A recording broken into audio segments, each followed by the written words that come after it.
Throughout history, even the most powerful and brutal empires ended up succumbing, and the Third Reich was no exception.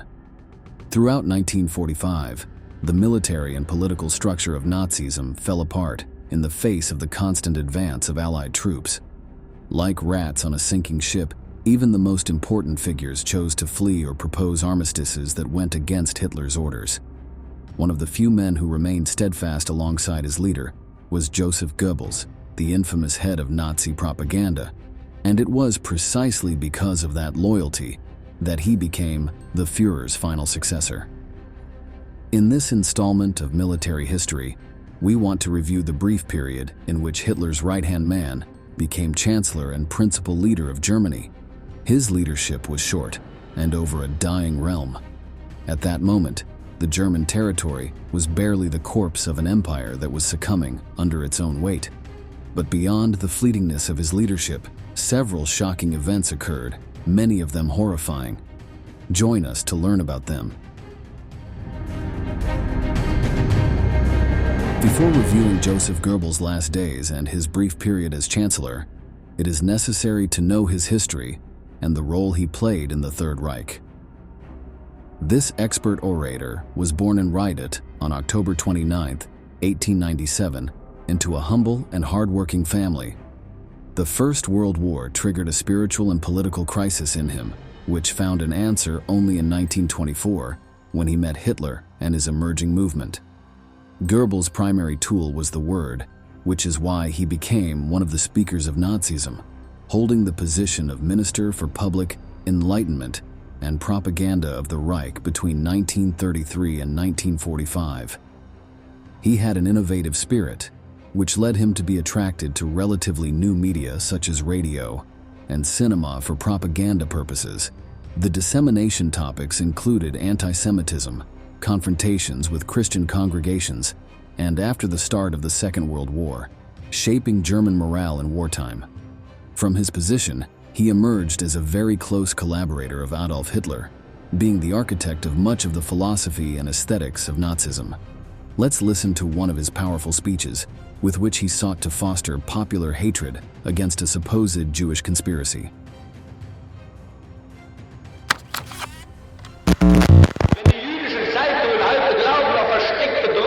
Nationalsozialistische Bewegung einschüchtern zu können.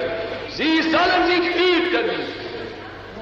Einmal wird unsere Geduld zu Ende sein und dann wird den Juden das freche Lügenmaul gestopft werden. This is how an enemy is constructed. The cheering of thousands of Germans is proof enough of Goebbels' oratorical abilities.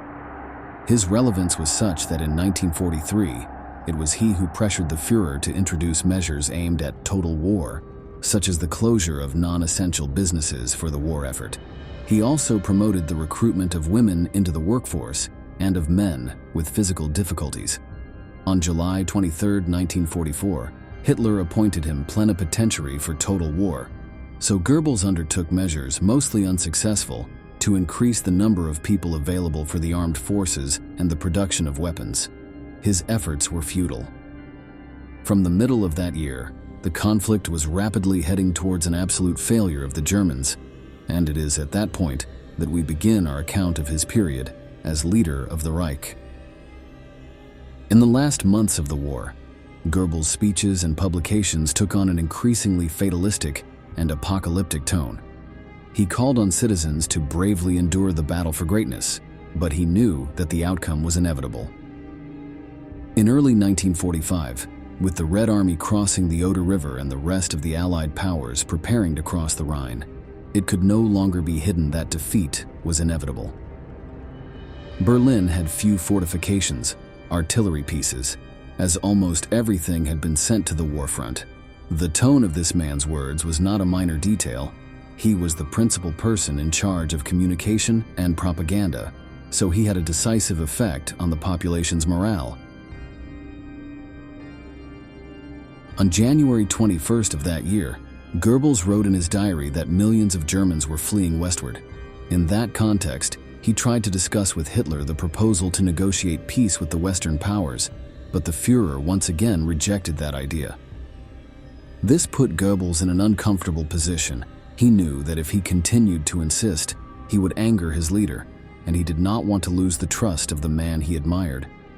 Perhaps that's why when other Nazi leaders recommended that Hitler abandon the capital and establish a new center of resistance in Bavaria, Goebbels vehemently opposed, proposing a last heroic resistance in Berlin. Of course, there was no courage in that endeavor. It was military. In 1945, as the Allied force advanced, the propaganda minister delivered motivational and powerful speeches like this. Dass unsere Soldaten, wenn sie jetzt an diesem oder an jenem Teil der Ostfront zur Offensive antreten, keinen Pardon mehr kennen und keinen Pardon mehr geben.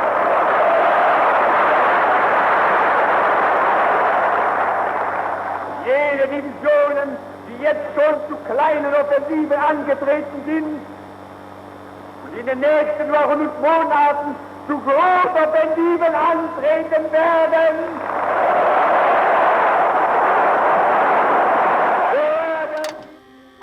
Once again, applause and approval, even though the reality on the battlefields was very different.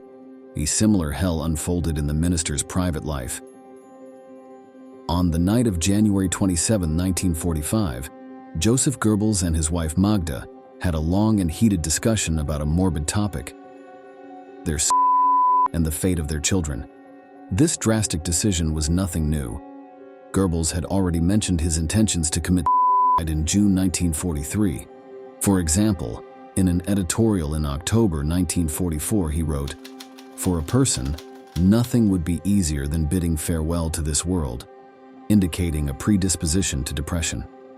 On February 28, 1945, he declared in a gloomy radio speech that he would die with his children defending the capital city, a prediction as dark as accurate about his future. In March 1945, Adolf Hitler allowed him to stay with his family in Berlin during the siege of the Allied troops. Goebbels understood that the armies of the United States and the Soviet Union would harshly punish the acts committed by the regime, and had no intention of submitting to a humiliating and painful trial, which is why on the night of April 18th, he burned all his personal documents and files. We will never know what kind of information was lost on that day. Germany's fall was a long and painful process. The beast bled out for months. The fate of the Third Reich was evident several months before the capture of Berlin, but the inertia of war demanded defending the capital. In the final days, Goebbels tried to encourage Hitler by telling him that they would have a miracle from Providence, which coincided with the death of U.S. President Franklin Delano Roosevelt on April 12th. It is not known for certain whether the Führer considered this event as a sign or as a turning point in the war, but Goebbels sought to imbue that death with mysticism to invigorate a leader's spirits. Meanwhile, Soviet tanks continued their march.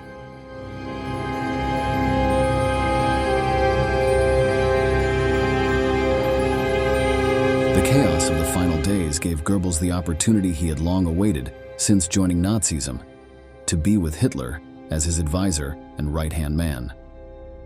All the pieces had fallen into place to allow it. Hermann Göring, head of the Air Force, was dishonorably discharged for hinting at the Führer's incompetence in the bunker, although he was officially stripped of his positions only on April 23rd. Meanwhile, Himmler, whose appointment as commander of the Vistula Army Group had led to defeat at the Oder River, had also lost the favor of the National Socialist leader.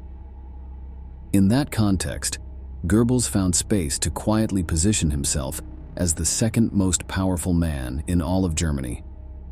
The problem was that the German territory was convulsing, and he could only be master of a destroyed land on the brink of defeat. But let's not get ahead of ourselves. Let's go back to those last days of April. As we anticipated, most of Hitler's inner circle were preparing to leave the capital immediately after the Führer's birthday celebration on April 20th. Even Martin Bormann, the head of the Chancellery, considered the possibility of abandoning his leader. On April 22nd, the National Socialist leader made a final decision. He would remain in Berlin and eventually shoot himself in the head.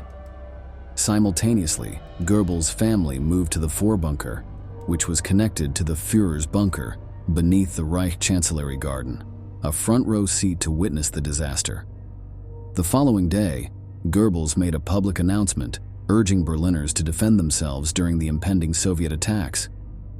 Everyone knew the hatred the Red Army harbored against the Germans. The forecast was torture, death, and mass execution at the hands of Moscow's troops. This message to the Berlin population was narrated by Goebbels himself on April 21, 1945. Meine Berliner Volksgenossen und Volksgenossinnen, am vergangenen Sonntag begannen die Bolschewisten ihre Großoffensive an der Oderfront. Berlin ist ihr Ziel. Die Eroberung der Reichshauptstadt soll Stalin eine wichtige Trumpfkarte im politischen Spiel der Alliierten in die Hand geben. Damit ist der Kampf um die Reichshauptstadt ein Kampf um Deutschland und um Europa geworden. The tone is much less epic than in previous speeches, but the same message underlies: Berlin must be defended. The following week was marked by street clashes and several significant defeats on the German side. Meanwhile, underground at midnight on April 29th, Hitler married Eva Braun in a small civil ceremony. The next day, a modest wedding breakfast was organized with his new wife, which simultaneously was one of the Führer's last meals. After a few hours, Traudl Junge, one of the leader's secretaries, was called, to whom Hitler's last will and testament were dictated. Goebbels and Bormann were present as witnesses. In the final document, it was decided not to appoint a new Führer or leader of the National Socialist Party. Instead, the position of Chancellor of the Reich was delegated to Goebbels, while the post of Reich President was given to Karl Donitz and the party ministry to Martin Bormann. Surprisingly, Goebbels wrote a postscript in the testament declaring that he categorically refused to obey Hitler's order to leave Berlin. It was the first time in his life that he would not comply with his leader's orders. He felt obliged to stay with him for reasons of humanity and personal loyalty, stating that, together with his wife and children, they would end their lives alongside the Führer. What everyone knew could happen finally materialized on the afternoon of April 30th, 1945. Hitler committed with a gunshot to the head, and along with him, Eva Braun did the same. Goebbels was devastated. According to the words of Sergeant Major Ruckus Misch, he said he would walk through the Reich Chancellery Garden until Russian bombings killed him. It is regrettable that a man like this is no longer among us, and that he can no longer do more for the people. Now everything is lost, and the only way out left is the one Hitler chose. I will follow his example, said Goebbels. Or at least that's what Vice Admiral Hans-Erich Voss remembers, one of the men who remained in the Führer's bunker until the end.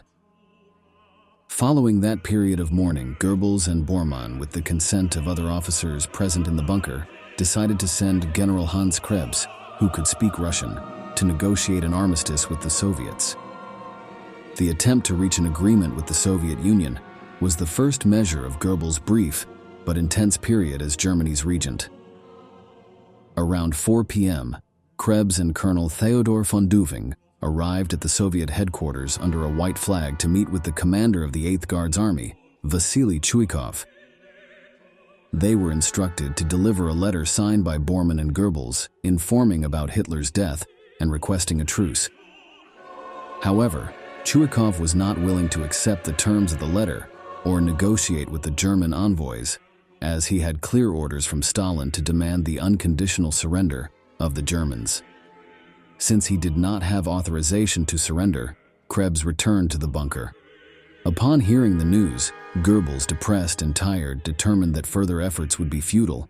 The enemy would not accept any conditions, and he was not willing to humiliate himself in front of the Russians. The fate was sealed. Within a few weeks, these images of Moscow soldiers strolling through the German ruins were recorded.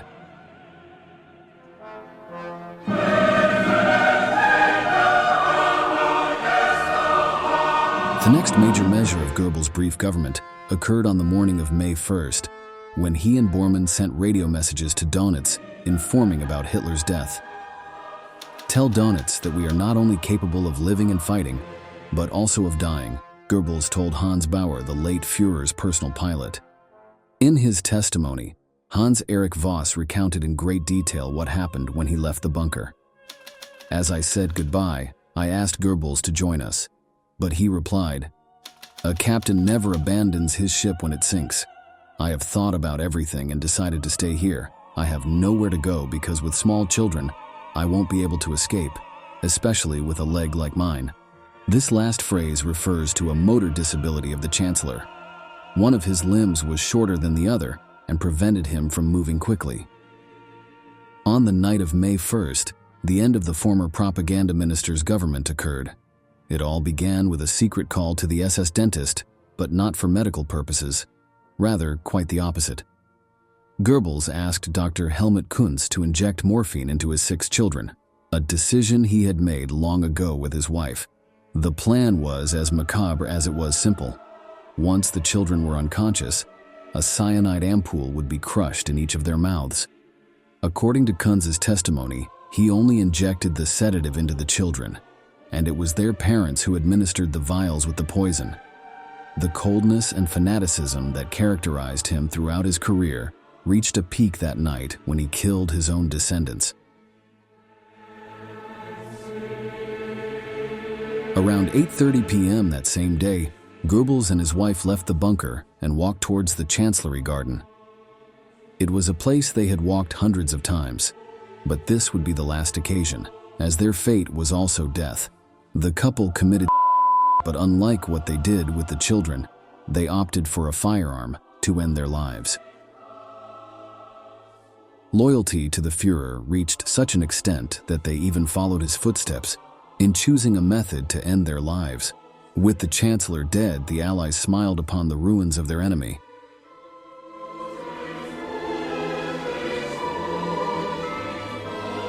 The death of Goebbels gave rise to several versions of the same event. In the most well-known accounts, the Chancellor shot the gun at his wife and then committed. Other sources claim that both took some of the cyanide vials, and then a group of soldiers gave them the coup de grace.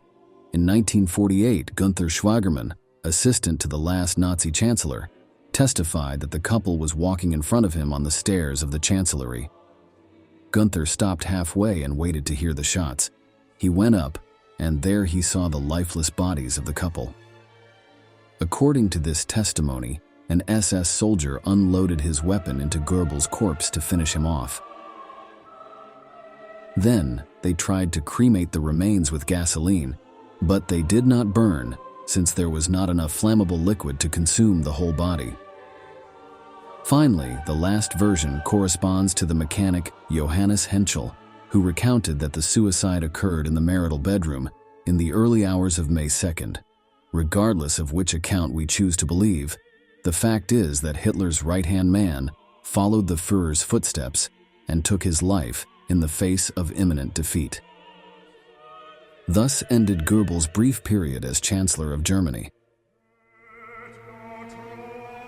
In parallel with that internal debacle, the Third Reich Empire was falling apart, but not without claiming hundreds of thousands of victims in the process. Since late 1944, the prognosis was clear, and many of the main concentration and extermination camps stepped on the accelerator to leave no traces of their dark work. In the early months of 1945, hundreds of prisoner transfers to more remote locations were reported, as well as an increase in the number of executions. Many people died during the long marches, which were conducted in hostile climates and practically without resources.